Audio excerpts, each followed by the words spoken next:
La révolte arabe explose en avril 1936. Le moufti Amin al-Husseini en tête, 5 partis politiques palestiniens appellent au soulèvement général. Les notables, les chefs de village, les paysans, les commerçants. Ils se révoltent tous contre l'occupation britannique et contre l'immigration juive. Les premiers porte-paroles s'adressent à l'opinion britannique. The Arabs who decided on a general and a complete strike until the total and immediate stoppage of Jewish immigration is brought about and until the government introduces an essential change in its present policy. A policy which, if continued, will surely have as a result the replacement of the Arabs by the Jews. La grève générale dure 6 mois. Les affrontements avec les forces de l'ordre sont quotidiens.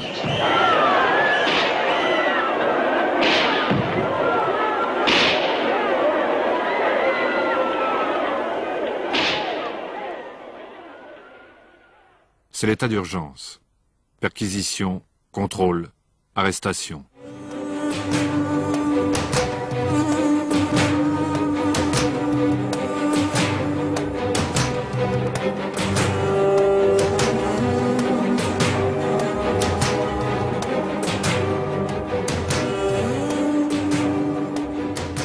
Mais la révolte se durcit. Une vague d'attentats frappe les colonies sionistes et les installations britanniques. More British troops have landed at Haifa for the delicate job of stamping out the trouble in Palestine. You might call them the Kid Glove Army. They have to suppress assassins and bandits with the use of as little force as possible. On ne parle pas encore de terroristes. À Londres, les actualités filmées parlent de bandits et d'assassins. Il faut rassurer l'opinion en métropole, annoncer le prochain retour au calme. Les renforts acheminés en Terre Sainte auront vite fait d'y ramener la paix.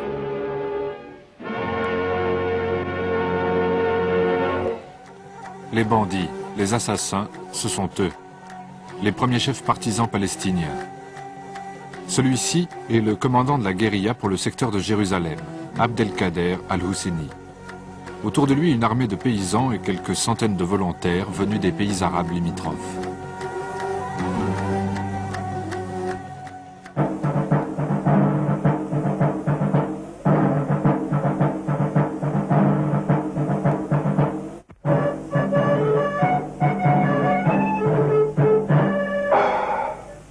Pendant ce temps, les Juifs construisent de nouvelles colonies.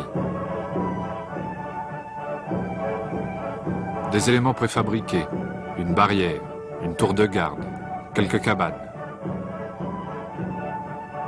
C'est la technique du fait accompli. En quelques heures, une nouvelle localité juive existe sur la carte, bâtie comme un camp retranché.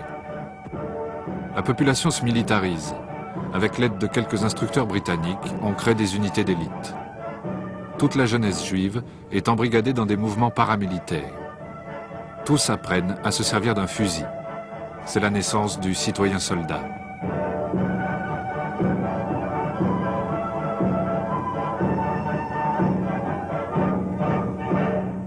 Depuis 2 ans, Ben Gourion dirige l'exécutif sioniste, qui fonctionne comme un gouvernement.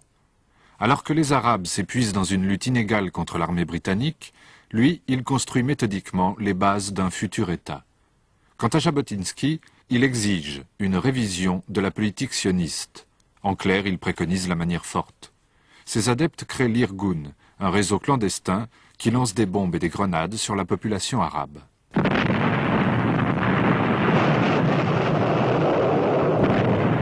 En octobre 1938, les Britanniques lancent une offensive finale contre les rebelles arabes. L'aviation bombarde les villages, la répression est impitoyable. Les ruelles sont élargies à la dynamite.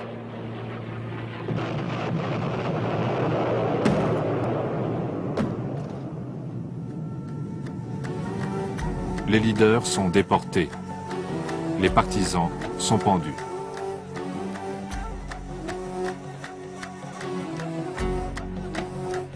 Il y a des milliers de morts. En quelques mois, la grande révolte est écrasée. Elle a duré presque 3 ans et les Palestiniens s'en souviennent comme de leur première intifada. En février, les Britanniques organisent une conférence de paix à Londres. La Seconde Guerre mondiale approche. Ils veulent s'assurer la loyauté de leurs alliés arabes, tout en évitant de rompre avec les Juifs. La délégation sioniste est conduite par Haïm Weizmann, président de l'Organisation sioniste mondiale. Les Palestiniens ne forment pas une délégation autonome. Ils sont inclus dans la délégation arabe, composée exclusivement de pays soumis à l'influence britannique. Pendant la Grande Révolte, ces pays avaient conseillé aux Palestiniens de faire confiance aux Britanniques. Le 17 mai, les Anglais publient un livre blanc qui contingente l'immigration juive et prévoit de la soumettre à l'accord des Arabes.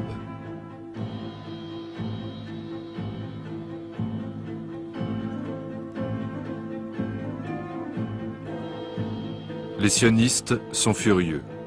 Leur vieil ami anglais se transforme en ennemi, au moment même où la situation des Juifs d'Europe devient désespérée.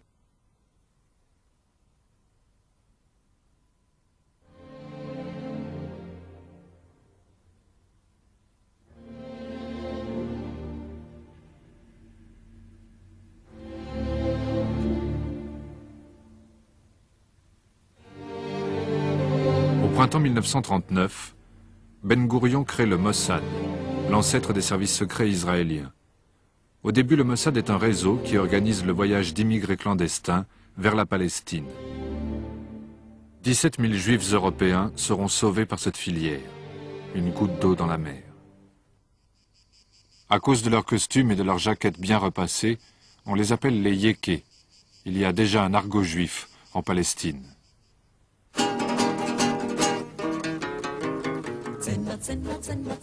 Pendant la guerre, 30 000 Juifs de Palestine s'engagent dans les rangs de l'armée britannique. Le pays sert de base avancée contre les forces de l'Axe et les Juifs fraternisent avec les soldats alliés.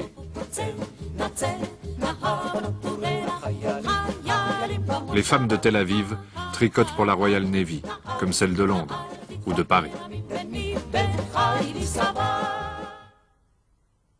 Pendant ce temps, à Berlin, des musulmans de Yougoslavie défilent devant le grand moufti de Jérusalem. Pour échapper à la répression, le leader palestinien s'était réfugié au Liban, puis il avait continué son combat nationaliste en Irak. En 1941, il espère la défaite de ses ennemis jurés, les Anglais. Il cherche l'alliance avec Hitler.